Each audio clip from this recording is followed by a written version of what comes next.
Tonight, we talk mental health with Dr. B.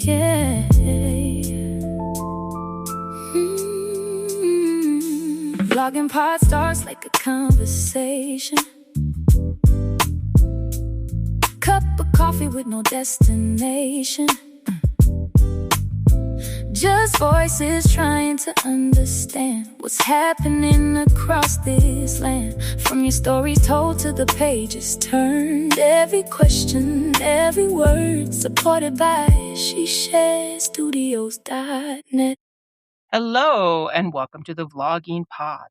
Tonight, we are joined by a very special guest. So special, in fact, I'm going to have him give just a little bit of a bio, let him introduce himself before we get started with the interview. Hi, everyone. So happy to join this vlogging pod today.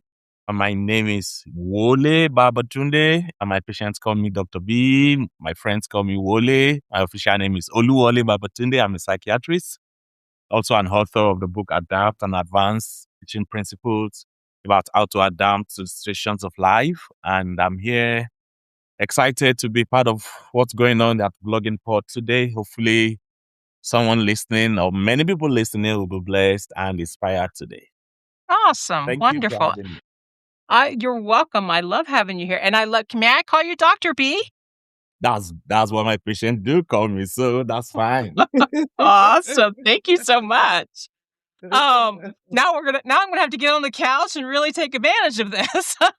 Talk about all my stuff. Please do. Yeah. Awesome. Now your story begins with unimaginable loss. I know we just had a little bit of a joyful thing there, but we're gonna go a little deep real fast, I think. When you look back now, what do you think carried you through those years before you fully understand where your life was heading? Thank you so much for asking, Erica. It's a great question. I've had to answer this many times. Mm-hmm. When growing up in rural Nigeria, my mom died when I was 7. My dad died when I was 13. Mom from pregnancy complications, dad from a road traffic accident. It's been a while. The journey's been long. But I think if I want to sum it up in a very short sentence, few words, I would say what got me through kind of like is what I summarized in my book, Adapt and Advance, which I called Map Lamp. M for meaning making, A for action, P for planning, L for learning, A for alliance formation, M for mission statements, and then P for prayers. So I want to believe there's no straightforward, simple answer, like one single thing that carried me through. But I believe a summary of these 7 things at different stages saw me through. One, I had to make meaning. I had to try and understand what does all this mean for me and for my future. I think that was the biggest, most foundational one. I decided very early that I was not going to let the loss of both parents define me in a negative way. So I believe that was the strongest thing, which is like my attitude towards the problem in meaning making.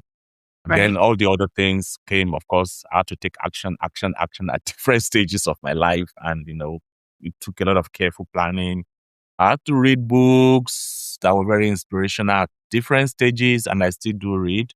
So, and I keep learning every single day, things that will keep getting me through every season of life and the challenges of life. Right. Yeah. I appreciate that. I'll be honest with you. We were talking just a second before recording, and I do the political stuff, and I have found myself needful, very, very needful of some mental health days. So I can understand what you're saying about trying to keep yourself positive, look on the better things, try to focus on things that give you joy. So I fully understand that. Yeah, it's one of those things that get people through a lot. I have some documents I give to my patient. The first of it is meaning making. It's one of the foundational things I strongly believe can get anybody through different circumstances. Of course, it's not going to be easy, but one of the strongest way to get through things, no matter how difficult things Mhm. are. And there are three ways we can make a meaning. One is, looking at the big picture and using our pain, even within the pain, to be a blessing to other people. People ask me, how can I use my pain to be a blessing to others when I'm still going through the pain?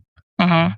It's just one of the principles of life. Like that mind that I can use this either now or later when I get through it to be a blessing to someone. It's one of the things that makes it easy to get through it. You are looking beyond the immediate alone. You are looking forward to getting to a point where you can use what you are passing through to help Mhm. somebody else. Even if you are unable to do it in a large scale, or even you are unable to do it like right now, but you are thinking like, when I get to a certain point, I want to use this story to help others.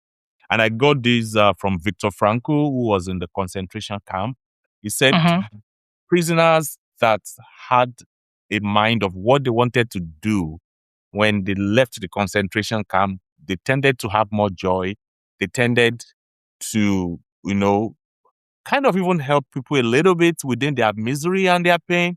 And Mhm. he gave his own personal example that, like, he had a book he wanted to write, which I've read, but he said he Mhm. wrote the entire book in his head. He didn't have a pen, he didn't have a paper, but he kept writing the book in his head every day and kept telling himself, when I get through this, I'm going to put this book, publish this book to help people. So he said it Mhm. was one of the things that got him through it. The second way is to experience someone or something. It could be nature, it could be a loved one, it could be music. I love music a lot. It could be whatever. Mhm. And the third way to make meaning, I always encourage what I appreciate is your attitude towards the problem. For Right. example, there's this former president of the United States who always said, "This too shall pass." I Mhm. think it's like Abraham Lincoln who always said, "This too shall pass. This too shall pass." It's that's one good attitude to have towards problems. And there are many Mhm. other, things you could say. Of course, again, not minimizing people's suffering and pain. The Yeah. pain is intense. It's a lot, but you've just got to find a way to get your mind to understand that this pain has a meaning and there's something that good can come out of it. I think Yeah. that's one of the first foundational steps. I I see though. I see what you're saying. I was just talking with Laura earlier today, and I said, after our interview tonight, this weekend is gonna be mental health weekend for myself. And I was just telling her this earlier today. It is hard to be in the midst of everything, especially in the sense like what I was telling you about doing so much political now because, I mean, I'm in the States, and as everyone knows that looks into that, you see so much stuff right now that I'm not a big fan of. And Wow. yeah, trying to report on things and not be opinionated is very taxing for me. I try to break things down, but it's hard to find the positive on some things, and Mhm. especially when I'm so much against it. And Yeah. one thing I value about what you just said in the beginning was when you were talking about you didn't let your grief define you. Stands out in your journey. So, was there a specific moment when you realized, "I want my pain to become my purpose?" Yes, I believe this happened pretty early after my father's death, Mm, um, while I was still in high school. I always appreciate, one of those that got me thinking more about my purpose very early was a friend of his who always, encouraged me. He was my dad was a pharmacist. The friend was a medical doctor. And, he was always very encouraging. Like, he would write letters to me like we were friends. And, mhm, kept writing, encouraging me to put in my best to my studies, talked about so many things they talked about with my father before he died and how I could use my pain. So I think I owe it to him to say he was one of those that made me thinking very quickly. Like I made up my mind I wanted to be a doctor so I could help other people that are mhm, going through the similar things that my mother went through. Maybe they were doctors, maybe she would not die, from pregnancy complications. My father from a road traffic accident. Maybe if there was like an emergency service, there were so many things going through my head. So I felt one way I could be a blessing to other people is to carry my pain and turn it into compassion for patients. And I got that running in my heart. So I think that moment when I first started to think about this was like at the age of 14, 15-ish, like one, Wow. 2 years after my father died. Like I want to be a medical doctor so I could use the pain of the lack of doctors, or bigger than that though, to leading to the loss of my parents. And then I want to be compassionate. I want to be caring. I want to turn my pain into wisdom. I Uh-huh. want to turn it into compassion. And I want to use my story to inspire every single person that I came to. So that was the very first moment.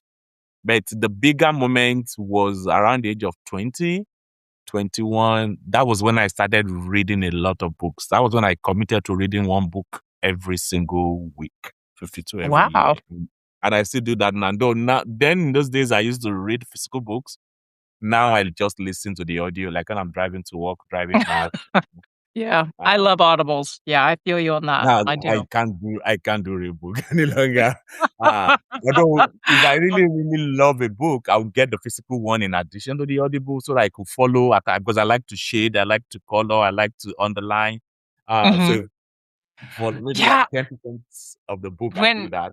Yeah. when I Sorry. really enjoy a book too, I love having all the copies. I want the paperback too. I did that with so many series, and I'll be like, "Oh my gosh, I need these books," and I will follow along too, or highlight Yeah. passages that I found really intriguing. Yeah, I'm with you on that. Yes. So around 2021, when I started reading one book a week, that was when I started like writing things down on paper, like what exactly I want to be in 5 years, in 10 years, in 20 years, in 30 years. And I've kept writing from then till now. Mhm. Now, I've had to write and change, as events happen. Of course, I've been very flexible. Like I told you at the beginning, I'm a very flexible person. If I Mhm. try to do something and it's hard to do it or I cannot achieve it, I believe maybe that's, nature or God telling me maybe that's not the best thing, or maybe it's not yet time for that thing. And of course, I adjust myself and I keep moving on based on what is doable and what is achievable per time. So around that time, I read in a couple of books, generally of purpose. I read some few biographies here and there. And for every book I read, I learned something specific, and I kept carrying those things on and adding them as tools. Even till today, every book I read, I learn something that keeps me going. Because of course, I wish I could say all the problems I had was the loss of my father and mother, but that's not true. Even now, there are newer challenges every day, like you talked about, politics, things happen every Mhm. time, all over that are going on, uh, that, a lot of chaos in the world, all over. Uh, but, we've got to make meaning and keep going and not Yeah, let those things stop us from fulfilling our purpose, achieving what we need to do going forward. right. I agree. So now, since you've talked about reading very thoroughly since your age of 21, talk to me about your book, Adapt and Advance. Yeah, so my book Adapt and Advance was published in May 2025. It's going to Uh-huh. be actually 1 year this week. Oh. Yeah. So I've also very early, since like 24, maybe because I was reading a lot those years. That was when I started reading 21, 22, 23, twenty Mhm. four. So that was when I knew I was going to write and publish books, to write some of my stories, to be a blessing to other people and stuff like that. So life, of course, happened between then and now. And last year I was finishing up my residency in the US, and I felt that was a good time to write and publish my book. So I published it just a month before I finished residency. And I felt it's just like I tell people I've been in school all my life. It's just like end of school, end of official schooling for me. Mm. And Mhm. I felt it's a good time to put my story together in a book form to be a blessing to other people. So I wrote the map lamp principle. There were 7 sections in the book. M is meaning making, A is action, P is planning, L is learning, A is alliance formation, M is mission statement, and then P is prayers. So I believe those are the 7 pillars that saw me through life. I searched my mind, my heart. I took time to think through everything that I think worked for me to navigate, get through the problems I've been through in life. And I think all of them fall under those 7 categories. We already talked a little bit about meaning making, which just says we find a way to spin the problem in a positive way, which could be very hard depending on what you are dealing with. How do you spin the fact that your father and your mother died so early in a positive way? And how can you make sense of it? You know, but for me, Right.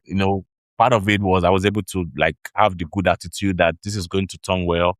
My story will be a blessing to thousands or maybe millions of people in the future. Then I also want to be a doctor because of it, so that I could help people who needed medical attention and medical help at my own level. And one of the reasons I felt also writing a book would be helpful is as a doctor, there's so much patients I can see. Like, okay, right now I see maybe like inpatient, I see 30, 15, 20 times, Mhm. 20, maybe like 500 patients a year. Um, Right. you know, but I feel if I write a book, for example, my second book is on mental health, which hopefully will be out in the next 3 years. I'm writing it slowly, putting it together more elegantly. Mhm. So I feel I could also write something that could touch beyond 500 patients in a year. Hopefully touch thousands or even hundreds of thousands, even millions in the future. So that's my dream, that while I work to see people one-on-one, then I could also use the books to reach more audience one way or the other with my story and, other principles that work in mental health. So that's meaning making action. I thought in the section of action, I talked about, an an inch of action is better than mile of intentions. And I I focused on taking big actions, taking big steps, no Right. matter what we are dealing with in life. Because at the end of the day, no matter the dreams we have, how big it is, we've just got to put action behind it. At times people have big dreams, but they don't back it up with action. And, taking small, consistent steps at times might be all that we can do. We're not able to do the big things, but there's something small all of us can do in the direction that we believe is our purpose. So I talked about action. Then peace planning, I use the COPS model, talking about, clarifying, capture ideas, clarify, organize, prioritize, simplify. And I do these 5 things every single day of my life. Ideas come, I capture them on stickers, I do sticky notes, I clarify them, I put them in my calendars. I organize them, into what's more important, what's less important. Then I prioritize, I put the big ones on top, and I always have my top 7 things to do every day. And then I simplify. Every day I find ways to make it simple so that, at Right. times, and that's why I use mnemonics a lot. Like map lamp, I do a little bit of it every morning. So I find a way to simplify the things I do every day so that some things become habits and defaults for me. Oh, yeah, I Uh, understand that. yeah, yeah. So that's for planning. Then learning, we've talked a little bit about reading. I always encourage to do 1 book every month. Mhm. 1 a week might be too much if you are not used to it. But at least 1 a month, I think is fair. Even my kids, I encourage them to read 1 book a month. It just helps you to keep learning and, especially books in areas where you want to develop or grow, or biographies of people that you feel have been through what you are going through and they successfully navigated it. I've been reading a particular book of a 103-year-old medical doctor recently. And, Mhm. I'm at a stage where I want to, live healthy. I want to live long. Life is getting beautiful. And, So I want to learn the principles from people that have lived long. So a doctor who was 103, I think, is worth listening to. So I'm reading a book right now. So things like that, for whatever it is, if you want to learn about finances, want to learn about health, whatever. So learning is very important. Then A is alliance formation, using your relationships in your life to help you to help you favorably. And then M is mission statement. Everybody, I recommend you have your own personal mission statement. I have mine that I like saying all the time. And then P is prayers. For those who believe spiritually, prayer is something that is great. And even for those who perhaps don't even have a particular faith, I always tell people like prayer is more of I call it prayer mental equivalent, whereby it's more of putting your mind into what you want to be, and whatever it is, we can all focus on what we want to be one way or the other. So, yeah. So those are the 7 things I talked about in the book. Although the book, I talked more of like the Christian faith kind of prayer there, but Mhm. like I said, I can see where that would be really helpful. yes. When you mentioned here a minute ago, you mentioned faith, and you've lived at an intersection of faith, science, mental health, and personal Mhm. experience. Yes. For our listeners who may struggle with the idea that faith and mental health can coexist, what would you want them to understand? So faith and mental health can coexist, yes. So what I would say is there's a lot of science that shows that people who have something they hold on to in faith, they tend to do better in certain mental health disorders. For example, people who have depression, but they have faith hanging on to, it's easier for them to make meaning using their faith. And even for me personally, one of the ways I make meaning, I always tell people, is from reading the Bible, because in Bible too, there are a lot of stories. It's like a biography of many people. There's a lot of stories, that encourages you, people who have been through difficult times and how they were able to get through it. So your faith can be very helpful for you in that regard. So, Mhm. and not necessarily only the Christian faith, but people who believe in something bigger than them, something you can anchor your trust on in difficult times, they tend to do better with that. So I would say to people that mental illness is not necessarily against faith. Science is not necessarily against faith. For me, I believe they actually all come together to fit perfectly into each other. So it's not like if you believe in science, then you don't believe in faith, or if you believe in faith, you don't believe in science. I strongly believe they all fit together perfectly, and it helps to make meaning during difficult times. There are some difficulties that are very hard to make meaning out of if you don't Mhm. have a faith or believe in something bigger than you, or trust in a higher power, like they call it in Alcoholic Anonymous.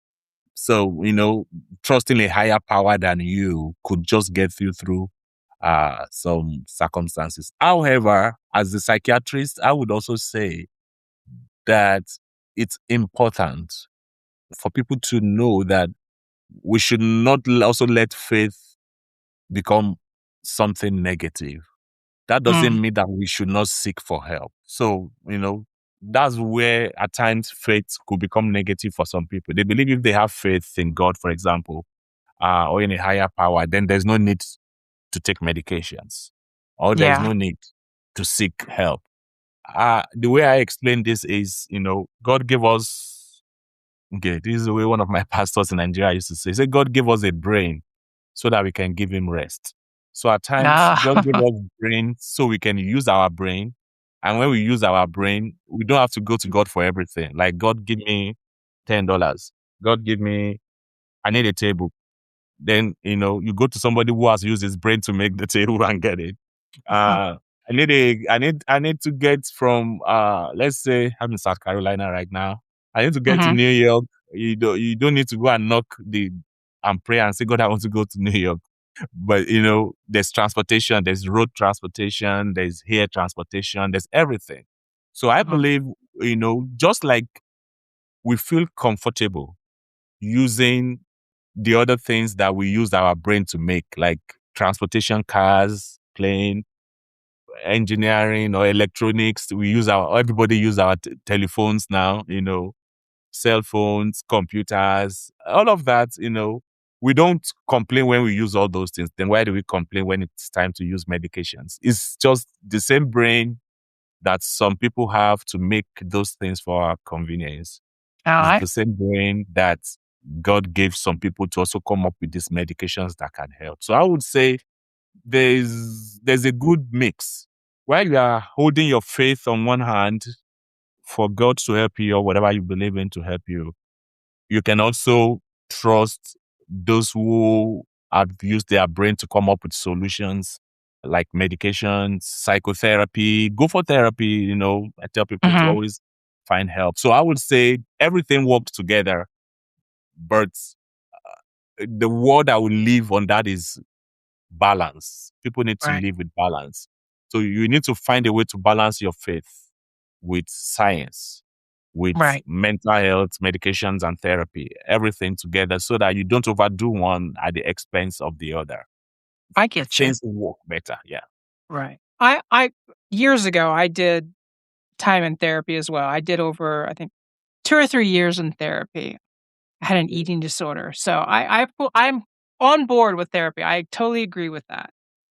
And in today's world, so many people feel emotionally exhausted. Like I was just telling you earlier about the political stuff that I've dived in. So I Yeah. myself, I can understand being burned out or stuck in survival mode from both personal life and work and mental health.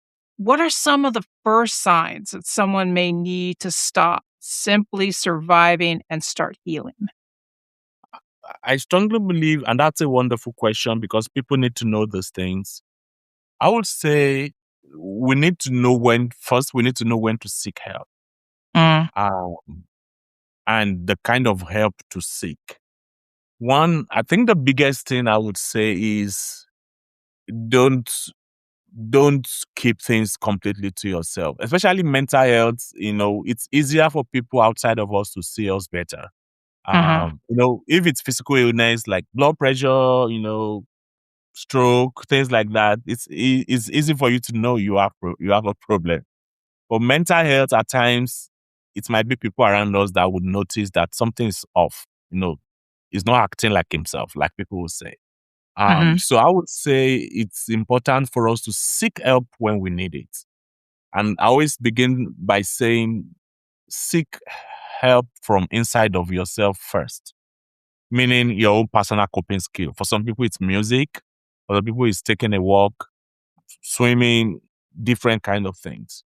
But mhm, when your personal coping skill is exhausted and you can no longer depend on that one, then you need to go to the next layer, which is reach out to somebody that you trust. It could be a family member, your spouse, your kids, your parents, your friends, your therapist, for those who have one already.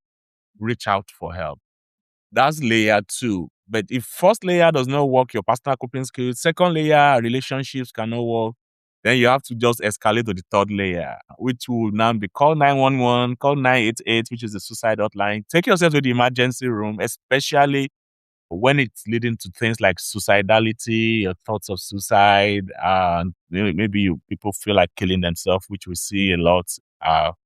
So those are when you get to that point, then we've just got to escalate to that third layer of just get yourself to where you can get help anyway, anyhow. So I think the biggest education everybody needs to know is when to seek for what help. So you can begin from internal coping skills. If it doesn't, if that's overwhelmed, then you can use friends or relationship. If that's overwhelmed, then you can step higher and go to 988 suicide hotline 911. But and so I would say those are the way I will escalate things when you think you need help. right. Now And it's better to be safe than sorry. Yeah. So wow, if you're not yeah. sure, just call 988. Mhm, Somebody on the phone would triage you and advise you on the next best step. right. I agree.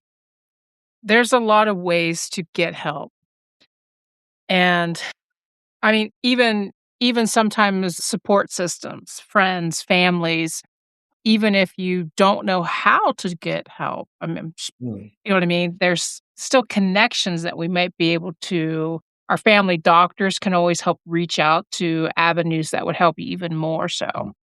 Yes, yes. So now you've accomplished so much academically and professionally from becoming a physician to publishing over 60 scientific papers and serving as chief resident in psychiatry, excuse me. When you strip away the titles and achievements, what do you hope people remember most about who you are as a person? Um, I strip everything away. Honestly, I think at the end of the day, I want people to remember that they can adapt and they can advance, which is the title of my first book. I Mhm. think that will remain a message I will keep talking about all the days of my life. And the reason why that is the biggest is for me is it doesn't matter, life happens to all of us. The truth is we all go through different challenges at different stages of life. For some people it's relationship, for some people it's academic, for some people it's finances, for some people it's a mixture of so many things. But overall, if you have the mindset that I can adapt, meaning I can understand that this is a difficult situation without losing hope, and I can also advance. Holding in one hand, this is difficult, but with the second hand, I can advance. I know it's difficult, but I can make progress. I know it's difficult, but I can do the next thing. I know it's difficult, but I can keep hoping and keep taking steps in the direction of the things I hope for. No matter what it is, whether we are in school or we are not in school, whether it's relationship, whether it's academic, whether it's finances, we can always make progress with that. So I believe that's what ties, for me, it was tie everything that has ever worked for me together is to continue to adapt and advance. And no matter, it helps us to interpret pain, not as punishment, rather Mhm. as preparation for something better in the future. It's not always easy to see things this way, but when you adapt and you advance, you can just take that next little step to move towards in a positive way without letting the challenges weigh you down or grind you to a complete stop where you can no longer go forward. Right. So for my last question for you this evening, because I hate to let you go, but I know there's only so much you can handle of me asking them questions. But for anyone listening right now who may be grieving, discouraged, questioning their faith, or wondering whether life can still become meaningful after loss, what would you want to say directly to them today? I know they've probably heard this a million times for most people, but Mhm. I want to scream it and just say, please don't give up. Don't give up. I had a lot of such moments in my life, Mhm. especially as a teenager, very early, after the loss of my parents.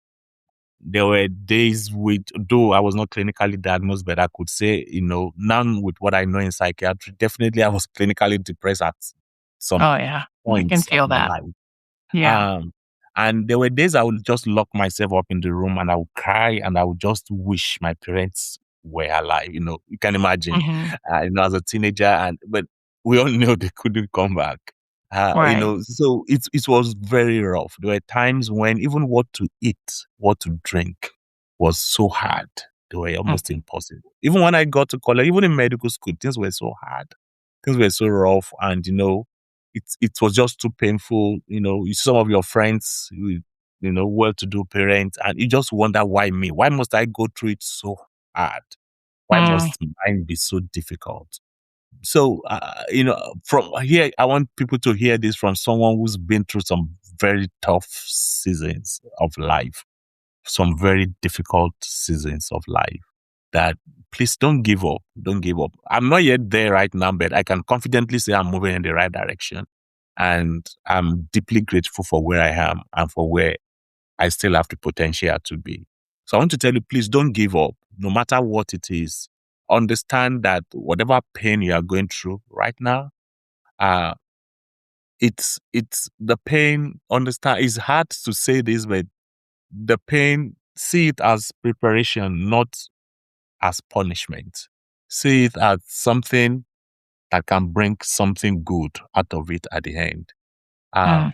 Again, we might not see it. At times, it's just so hard to see, especially if we're also clinically depressed and, the chemicals in our bodies too are not helping. Everything is just rough and tough. Please don't give up. I'll encourage you. One thing that I think worked a lot for me is, read books, listen to podcasts. If you are not somebody into books, maybe videos on YouTube, find people that can encourage and inspire you, and be intentional. Intentional. If you like doing books, fine. I'll say one book a month. If you prefer videos, just find people. You will definitely find people who can inspire you, who have been through similar stories like yours, and who were able to come out of it good on the other side. Feed your mind with these stories. If you need help clinically, of course, go to doctors, go to therapists. If you need to see a psychiatrist, please do. But while you are doing all of that, like I said, everything can balance, everything can coexist. Mhm. While you are not giving up on yourself, accept medical help, accept faith or spiritual help, and also personally decide to develop yourself to the point where you can tell yourself, this is going to turn good for me, and I'm going to use my story to be a blessing to others. Right. Be willing to embrace the help. Yes. Yes, I get that. I get that. Actually, that was impactful for me. I really just hearing your response to that was very impactful to myself. Thank you very much. You're welcome. Um, You're welcome. I wanna thank you so much for being on the program tonight. Very, very informative, very interesting. I could listen to you the whole night, but editing this for at the evening would just bite me too bad. It really would. But I know you said you're working on the next book, but if you ever feel the need, please hit me up. We'll have you back on. I'm sure we could even break it down to different areas of what people maybe are struggling with on a day-to-day today. If you ever wanna come back, my door is always open to you. I will definitely come back. I promise. Maybe another 1 year or so. That would be a good time to come back. Yeah. Well, awesome. I look forward to it. So I want to thank you so much. I want to thank our listeners. Until next time, bye bye for now.